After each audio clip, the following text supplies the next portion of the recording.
आज मैं यहाँ ये बताने आई हूँ कि मैं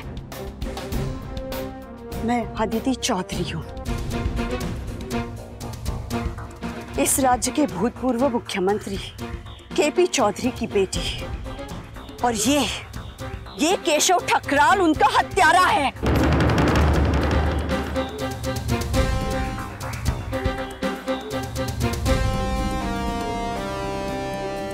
आज से 17 साल पहले मेरे आंखों के सामने इस केशव ठकराल ने उनकी हत्या की थी।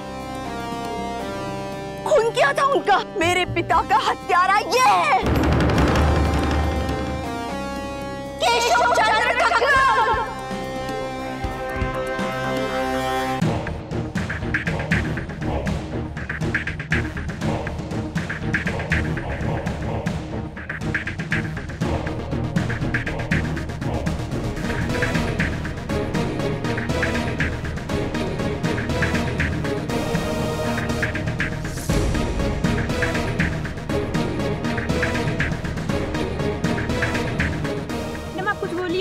मैम चलिए, क्या हमें मैडम आपने मिस्टर ठकराल पर खून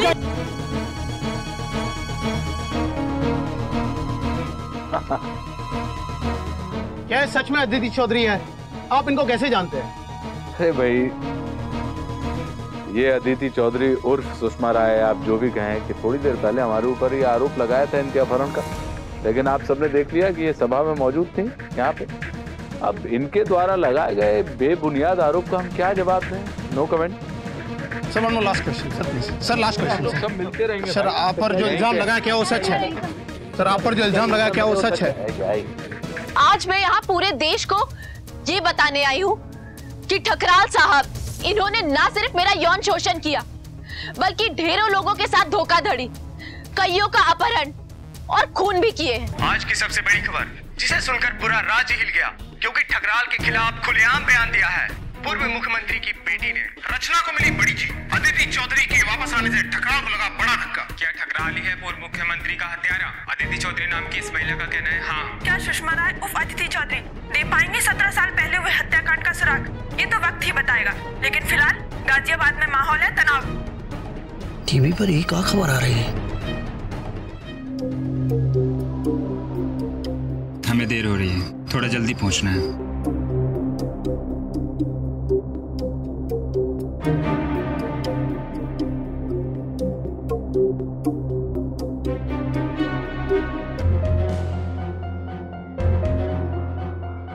मैडम जी, हम जब से पुलिस में भर्ती हुए हमको 10 साल हो गए, तब से हम यही सोच रहे हैं कि आपके पिताजी केपी चौधरी जी की हत्या की किसने?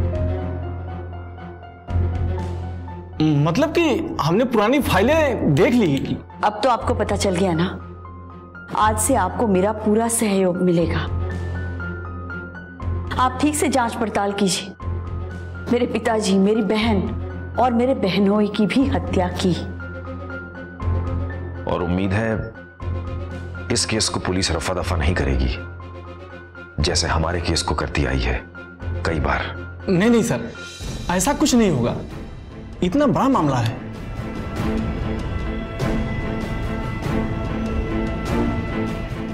धन्यवाद।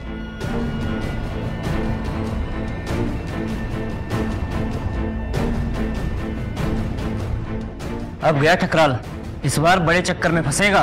अरे ये तो मुख्यमंत्री की बेटी है, अपनी आंख से देखा है इसने। कहते हैं खुद देखा है ठकराल को गोली चलाते हुए। अब नहीं बचेगा।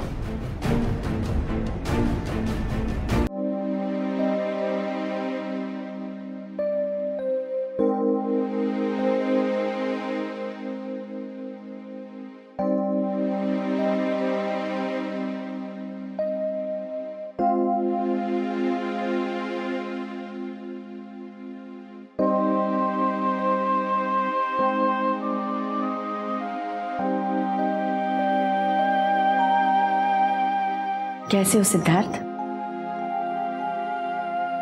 जी ठीक है। तुम चिंता मत करना, बहुत जल्द सब कुछ ठीक हो जाएगा।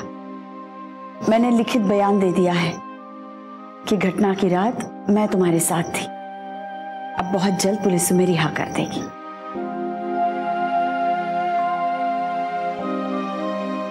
सिद्धार्थ, हम सब जानते हैं कि इस इल्जाम से तुम्हें कितनी शर्मिंदगी हो रही होगी, और फिर लोग खराब निगाहों से देखना शुरू करते हैं इन सब चीजों के बाद, और फिर ये प्रेस वाले अलग शोर मचाते हैं। लेकिन तुम चिंता मत करो, हमें पूरा भरोसा है तुम पर सिद्धार्थ, पूरा भरोसा है।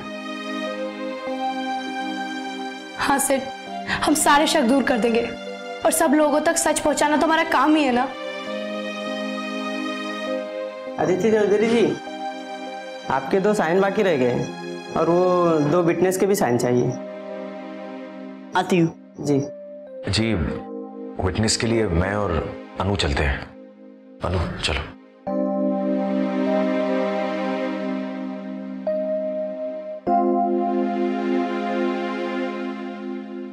क्या हुआ सिड?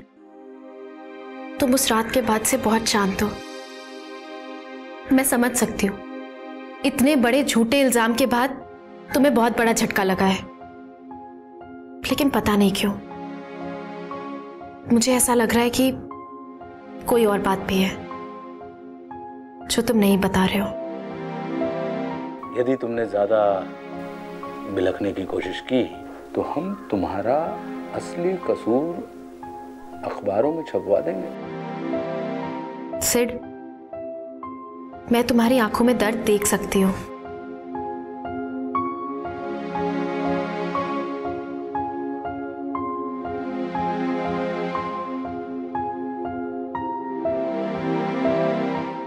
मैंने कहा ना, तुम्हें यह सोच के बिल्कुल भी परेशान होने की जरूरत नहीं है कि तुम्हारी वजह से मुझे कोई भी दिक्कत हुई है, क्योंकि ये सच नहीं है। बस इतना ही नहीं, मैं कुछ और भी कहना चाहती हूँ। सिड, मैं तुमसे कहा करती थी ना कि मुझे तुमसे प्रेरणा मिलती है। मैं ये बताना चाहती हूँ कि वो आज भी सच है। मेरे दिल में तुम्हारे लिए इज्जत कम नहीं हुई है, और बढ़ गई है।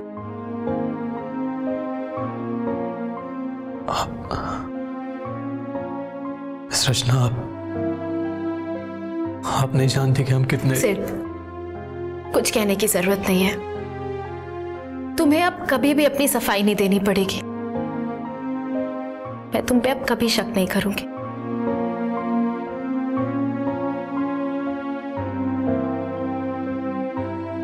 रचना, चले।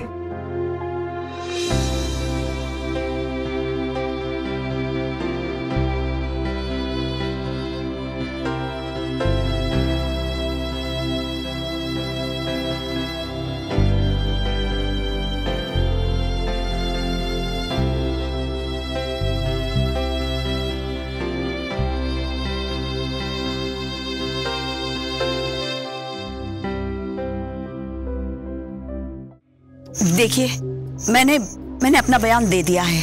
इससे ज्यादा मैं इस वक्त और कुछ नहीं कहना चाहती। अब जो कुछ भी कहना मैं कोर्ट में कहूंगी। चलिए सुषमा जी, चलते हैं। लेकिन मैडम, आप उस दिन वहाँ पे क्या कर रहे थे? देखिए, हमने आप लोगों से कहा बाकी सारी बातें अदालत में हो जाएगी। प्लीज हमें जाने दीजिए, प्लीज। लेकिन 17 साल तक आप चुप क्यों थी मैम? कम से कम इतना तो बता दीजिए।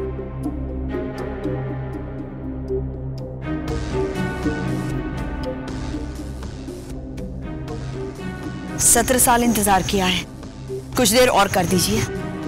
सही वक्त आने पर आपको सब कुछ पता चल जाएगा। आपने अपने लिए पुलिस सुरक्षा लेने से भी इनकार कर दिया। क्या आपको अपनी जान की फिक्र नहीं है? किस सुरक्षा की बात कर रहे हैं आप? 17 साल मैं चुप रही हूँ, अब बोलने का वक्त आ गया है। 17 साल पहले मेरे पिताजी यहाँ के मुख्यमंत्री थे, सबसे अच्छी सुरक्षा थी उनके पास, लेकिन वो भी उन्हें ठकराल से नहीं बचा पाई। ठकराल ने मेरे पिता की हत्या की और उसका इल्जाम मेरे पिता के बॉडीगार्ड एक पुलिस ऑफिसर पर डाल दिया। अब चलिए,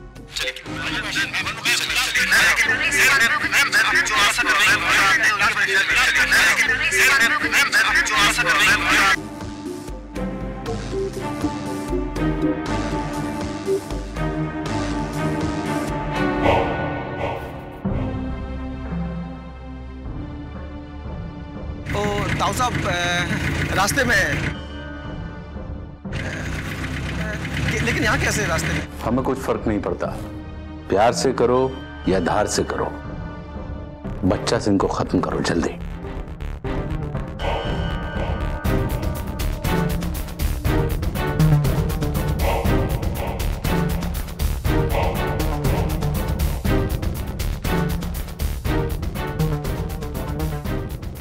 इसका मतलब बच्चा सिंह की जान खतरे में है।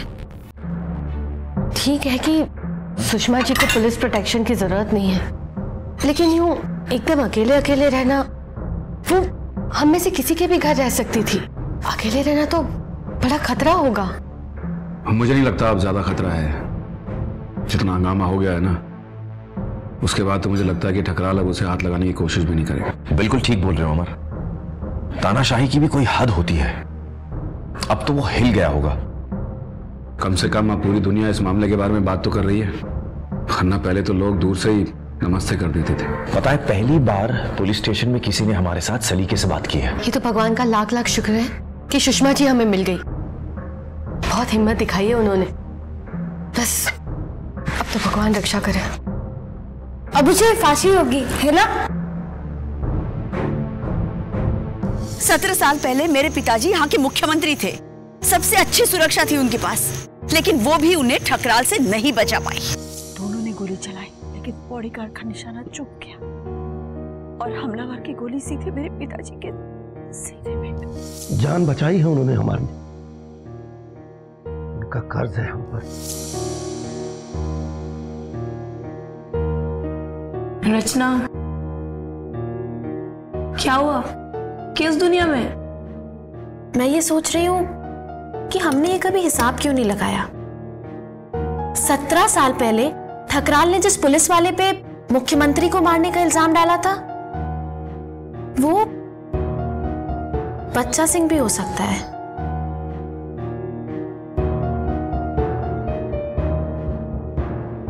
नहीं?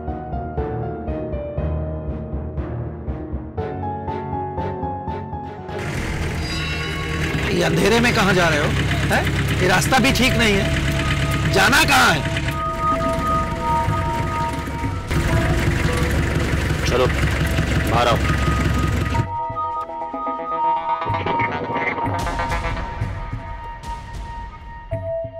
ओह, तो तुम लोग यहाँ हमें। अब कोई फायदा नहीं है।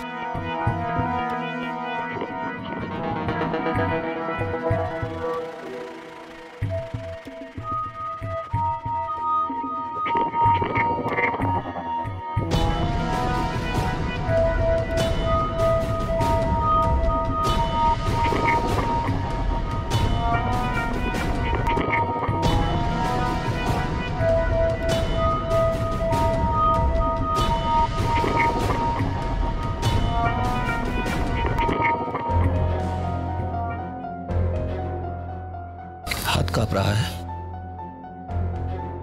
तो फिर जल्दी कर लो, नहीं तो निशाना इधर का उधर चला गया ना तो सब लोग तुम्हारा मजाक बनाएंगे।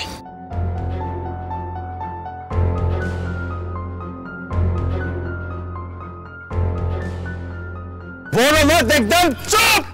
हम तो तुम्हारा हौसला अफजाई कर रहे थे। बोला ना चुप करो। हम तो चुप ही हैं।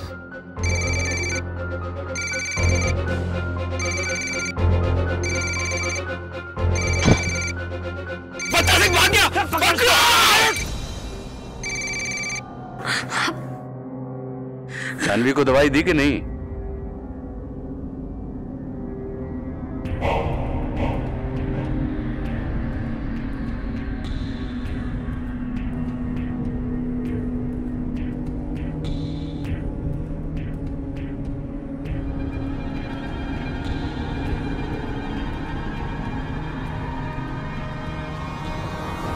हाँ यही है, यही है वो पापा का बॉडीगार्ड।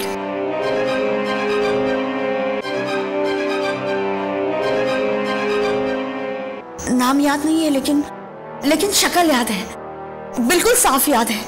बहुत साल हो गए लेकिन पक्का यही है। इसका मतलब है पिछले 17 साल से ठकराल ने बच्चा सिंह को दबा के रखा हुआ है, झूठ के सहारे। और उससे बुरे से बुरे काम करवाए हैं। लेकिन अब उसके पास एक मौका है अपने पापों से मुक्ति पाने का। ठकराल के खिलाफ वो हमारा सबसे बड़ा सबूत बन सकता है। हाँ, मैं भी यही सोच रहा था। उसने कई बार भले चुपचाप ही सही ये दिखाया है कि उसके अंदर इंसानियत की आवाज है।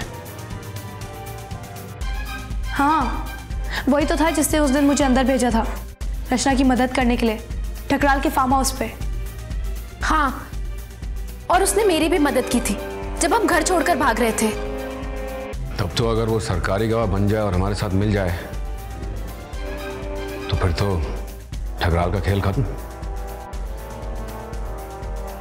हमें तुरंत उससे मिलना होगा, तुरंत।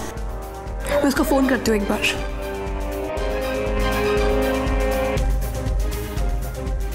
कोई उठा ही नहीं रहा है।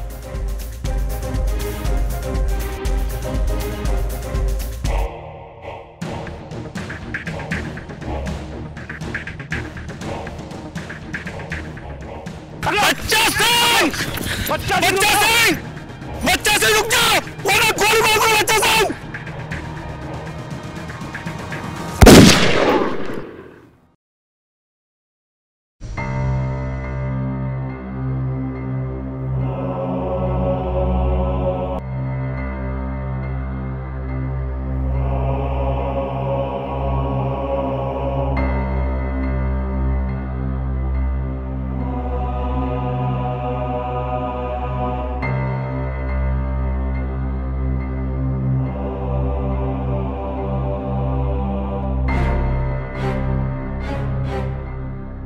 इस नंबर से अब तुम्हें कभी जवाब नहीं मिलेगा बेटा।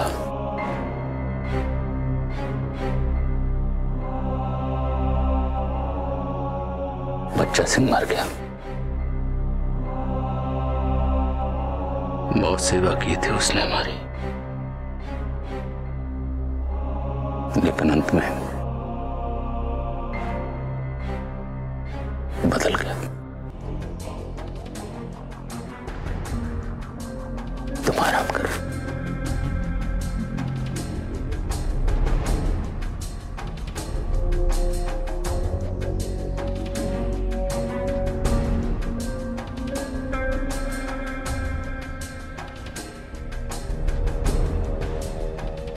माटी कहे कुम्हार से, तू का रोंदे मोहे।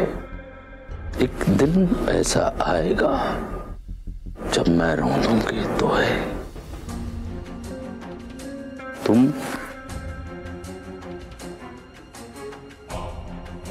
मेरी ताकत भी हो और कमजोरी भी, जानबे।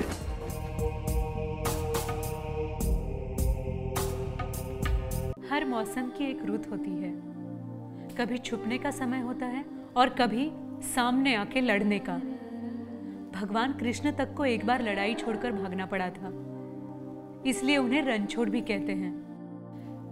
ऐसा उन्हें करना पड़ा था क्योंकि जरासंध को उस समय लड़कर हराना मुमकिन नहीं था। आदिति चौधरी को भी इतने साल सुषमा राय बनकर छिपना पड़ा क्योंकि इससे पहले ठकराल को हराना मुमकिन नहीं था। आज आदिति तैयार है उसे सामने से ललकारने के लिए, क्योंकि अब ठकराल के लिए मौसम बदल चुका है। या फिर कबीरदास जी के शब्दों में, माली सींचे 100 घड़ा, ऋतु आए फल होए।